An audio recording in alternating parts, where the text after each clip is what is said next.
Je suis venu justement pour répondre à ceux-là qui ont engagé une campagne de diabolisation dans les réseaux sociaux contre le général Tchaligonza Nduru Jacques.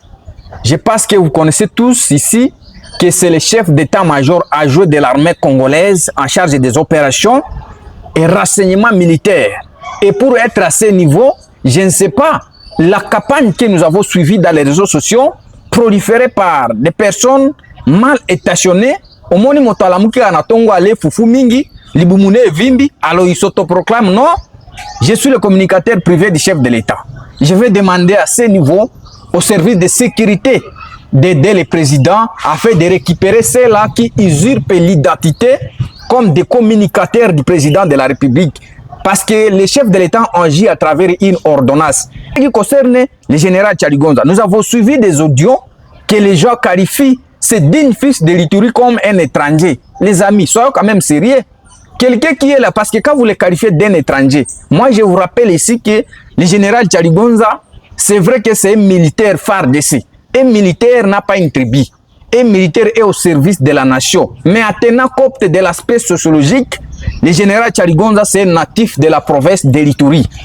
Territoire de Irumu ici, il a un secteur de Baye-Massid, il a un village, le groupement et ainsi de suite. Mais depuis quand maintenant vous allez commencer à discréditer son image à lui attribuer des nationalités qui n'étaient pas debout? Moi je pense que le général Tchaligonza, c'est un fils de l'Ituri, congolais de père et de mère. Alors ceux qui prolifèrent ces messages, franchement, nous vous mettons à garde.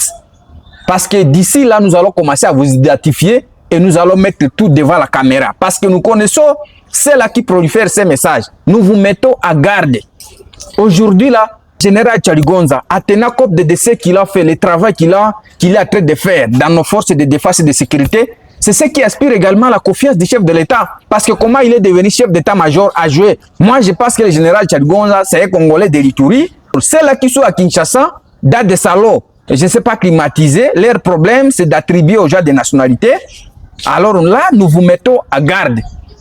D'ailleurs, je vais demander au service de sécurité de commencer à travailler pour identifier ceux qui cherchent à fragiliser l'unité nationale qui prend le président de la République. Parce que nous avons suivi récemment le chef de l'État est en train de marteler sur la cohésion sociale, mais aussi l'unité nationale des peuples congolais. Mais ce genre de messages que les gens sont en train de proliférer dans les réseaux sociaux, ceci fragilise l'unité nationale alors que notre pays traverse un moment très difficile qui demande l'union des populations congolaises pour vaincre les ennemis. Alors, nous avons beaucoup des officiers ituriens qui sont engagés dans les différentes lignes de front.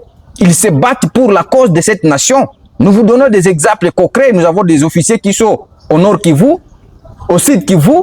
Et là, je vous donne d'ailleurs un exemple concret. Récemment, nous avons perdu un fils de l'Ituri qui était militaire phare de ce colonel qui a succombé dans la ligne de front là-bas, Minembwe, le colonel Tipi 00. Vous vous rappelez quand même? Alors, il fallait quand même qu'il y ait des respects envers ce fils de l'Ituri.